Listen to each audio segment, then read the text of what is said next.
your mobiles to silent. No photos or video recording or Facebook Live. These are the general rules you have to discuss with all the members. If your phone call is urgent, I know we got some doctors in the house. If you're expecting any really urgent call, please make sure you go out and take that call outside. We'll have a break session. After the meeting, you can simply sit down with any of the leaders and they can discuss any questions you have. Fire exits are marked clearly in case of fire or any emergency. There's no expected drill today, so if there is a sort of a noise or alarm, please make your way out to the assembly point. And with this, we're done, and I'm going to call Dr. Majeed, who's going to start with the presentation. And please put your hands together for Dr. Majeed. Thank you, Asim. Many thanks. Asim is, by the way, he's one of our very top leaders. He's just returned from a very successful tour in Serbia and in Eastern Europe, part of the Eastern Europe, extremely beautiful country. He had been there. They were invited, Asim and one of our uplines, Dr. Moeed Hussain, for a training session in Serbia. And they had a very, very good interaction with the team there. They've trained quite a lot of people there. They understand the business model, and now they would like to take it further. I think to begin with, just to give you, before I start the PowerPoint presentation, first thing I would like to just give you a brief idea is about the technology that we're going to discuss here. So what are we talking about today is a technology which is called blockchain. So what is the blockchain technology? Blockchain technology is one of the very innovative technologies which has come into existence in 2008. When the banking crisis started in 2008, that was the initiation of this technology. A gentleman supposedly called Satoshi Nakamoto, he came up with this idea of an open public ledger where people will do transactions and they will verify, and that's how the whole system works. Now, what's going to happen with the blockchain technology is, mainstream media is not talking about it, but it looks like that the gurus of the industry, of the internet industry, or people who understands the information and technology, they feel that this technology is going to be 100 times bigger than the internet. So this is a very powerful statement, 100 times bigger than the internet. If we say internet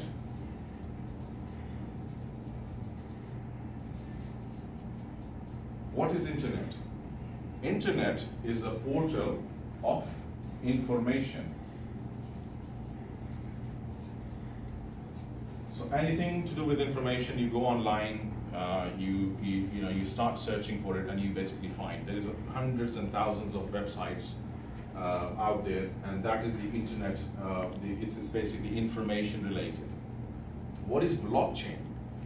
Blockchain is the internet of value. So what it means, anything which has value is going to be, as we speak and in future, going to be on blockchain.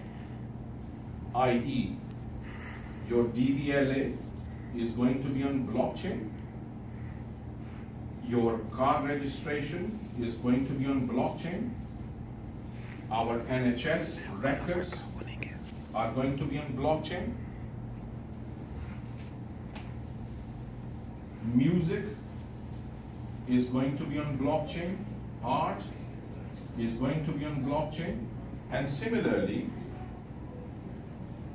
anything to do with the value is going to be on blockchain. So what it means is that majority of the things which carries a value will be on blockchain. So what it means is that if most of the data, most of the things which has value is going to go on blockchain, our currency or money or that is going to go on blockchain as well. And that's where the digital currency comes into place.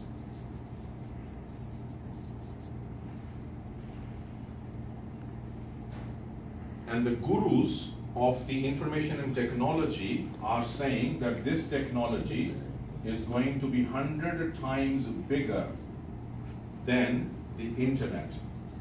Now, if I take you back to 1990, when the internet came into existence, majority of the people never believed that internet will be a reality. We never thought, I was very young anyways, but majority of the people who were just grown up at that time, they thought that this is never going to happen. How are we going to post a letter through the waves or through the wires?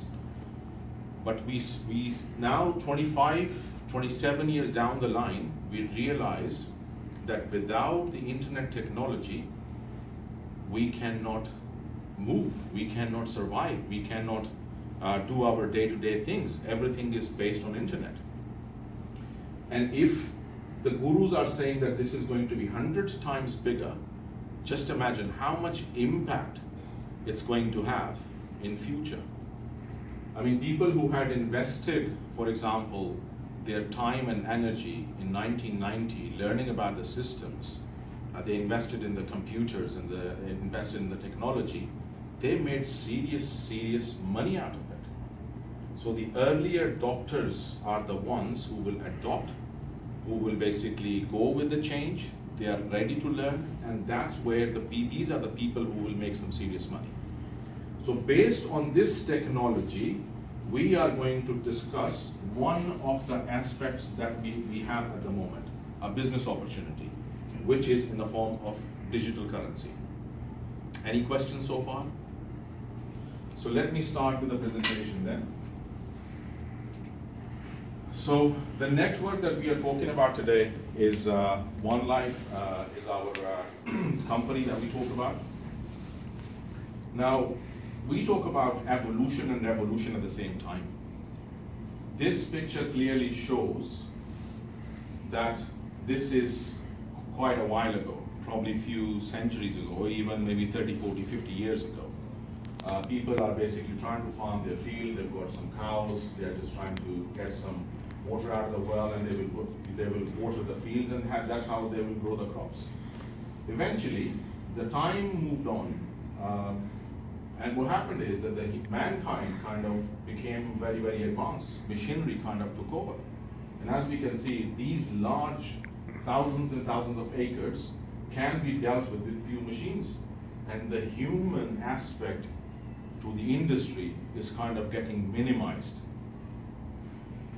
Similarly, we have, I don't know, Moise, if you have, but we have seen all these technologies. I mean, I remember this technology. This is like a VHS video. You put it in. We used to play the movies or whatever. Similarly, this particular bit used to take a photo. You couldn't be able to delete it. Whatever you've done. So when you take it to the processing guys, they will just print it out for you, and that's whatever you've done. That's it. There's no more going back. Similarly, the DVD technology, the tape recorders, and the floppy disk. What happened to those? Everything is taken over by the digital world. You know, you look at YouTube, you look at Spotify, you look at all sorts of clouds that we have, and look at the size of the technologies come down to. I mean, I remember when I was studying in Romania, one of my friends, we took a Pentium 1 was a big thing in 96, 97. So we took with us to Romania, and we were very excited. And that hard drive was not even, I think, 128 megabyte. And we were very excited. And look at the size that we have now. We've probably got about 256 or even probably a terabyte sitting there. This is because the advancement of the technology. And that's what we're talking about, that basically from this phase, we've moved on to that phase, and that has happened in the last 15 to 20 years. Similarly, if you look at the other industries, telecommunications, extremely important. This bit I remember because in Abu Dhabi, people who would have a lot of money, they will carry that, and that was like a status symbol to say, look, I'm a rich man. You know, it's like a brick if you look at it, if you go back. But back when they were carrying that, that was something extremely important. Moved on to Motorola. I think this everybody remembers, Matrix. One of the very famous things that came out. And what happened to those technological advances? Everything is moved on to basically even more faster version of telecommunication. You know, everything is gone online, it's gone to Wi-Fi, you take a photo, you delete it, you edit it, you do whatever. So many social media websites of communication. So evolution has happened in majority of the industries in the last 20, 25 years. And similarly, what is happening with the money? So thousands of years ago, we would trade with exchanging things. We would set the value. You have tomatoes, we will trade it for barley, or you have milk, we will trade it for dates. Gradually time moved on, and humanity thought that let's move on to a next phase, which became in the shape of gold, in the shape of silver. When they started trading that, the coins never existed, so they didn't know if they dug out a gold, how much of gold would be worth an ounce of a milk. So gradually they cut it down, and basically as time moved on, the big chunks of gold became small, beautiful, handcrafted coins which were used to trade. And what happened next? In late 17th century, we started writing a paper note, and we thought that this is probably a better way of trading. Gradually, we came to the 19th century, the printing press came into existence, and we started printing the notes. And when we started printing the notes, up from here to here, we were trading between ourselves. So there was no third party involved. But when this paper currency came into existence, we had a third party come in, which is in the shape of banks. This fiat currency, when came into existence, the sheer volume of people turning up on the banks was so much difficult for the banks to handle. So they had to come up with another innovative idea to make it even faster. So from there, they moved on to here. This technology came into existence about half a century ago. Gradually, kind of moved on quite fast. Now we use this technology. It's credit cards, debit cards we have in our pockets, and it's kind of quite easier to make transactions. Then the next phase came in the shape of contactless. Next shape came in the shape of PayPal. It came in the shape of Apple Pay. And even more faster than that, or even more advanced way of doing transactions, or an alternative way of doing transactions, which will be even more faster than this aspect, is going to be in the shape of cryptocurrency.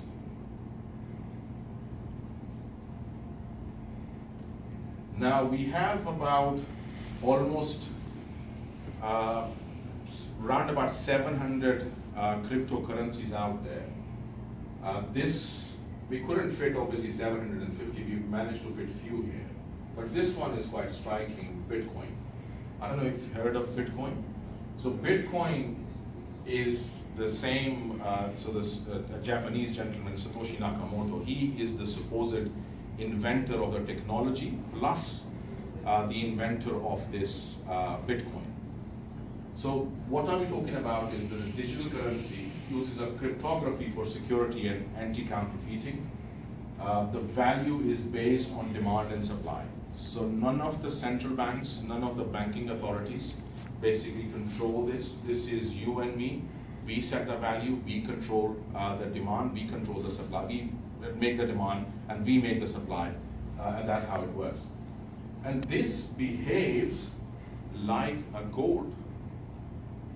It has all the properties of the gold, but even more advanced properties of the gold, which is portable, which is digital, which is more fast.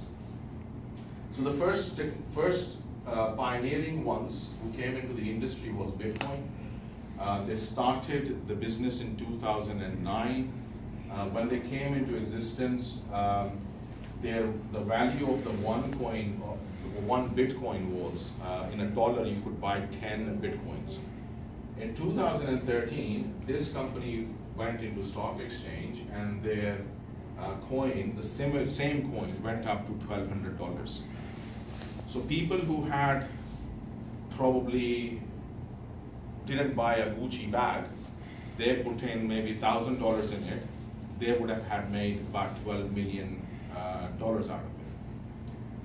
So I think none of the industries in the past, if you look at whatever industry, the car industry, the rail industry, the post office industry, telecommunication industry, none of the industries have seen such a huge rise in value in that short span of time. That's extremely significant. So what is the world saying about the cryptocurrency? So majority of the banks in the world are going to go on blockchain, moving towards cryptocurrency. The Central Bank of China has invested a lot of money into the technology. Similarly, Bank of America has invested a lot of money into the industry. Bank of England, as far as my understanding is, they've invested, I think, about 50 million pounds into the technology. And I think what has been reported in the news is that the coin they're going to bring is probably going to be named as RS coin in future. And what do we have here? Now this is very exciting. So the Liverpool city is going to have its own Liverpool coin. So if you have a postcode of Liverpool or you live in Liverpool, you will have the possibility or an opportunity to use a coin which is being produced by the Liverpool city. Now what does it do? It boosts the economy. It gives the local merchant more confidence. It gives the local people living there more confidence in the currency, in the trade. And that's why the studies show that it will just boost the economy. That's why we have, I think we've got about 3 cities in UK in the pipeline, which is Totnes, which is Brixton, and I think Bristol as well. Bristol. There are 3 in the pipeline to be making their own coin. We are talking about One Life. One Life is the company which came into existence in 2014. It's thanks to this lady. Her name is Dr. Ruja Ignatova. She's originally from Bulgaria. She's done a law degree from Oxford University, and she's done a master's and a PhD in economics. She has been an associate partner in McKinsey & Company. I don't know if you know the background of McKinsey & Company. Yeah, it's a consultancy, a corporate asset management firm. Just to give you a little background of McKinsey. So McKinsey calls up about 100 students, the top 100 students from top 100 universities for an interview. And only 3 to 4 people get a job. And she was the associate partner in McKinsey. This is how kind of, has to be sort of to that level to get to that associate partner level. She was also awarded the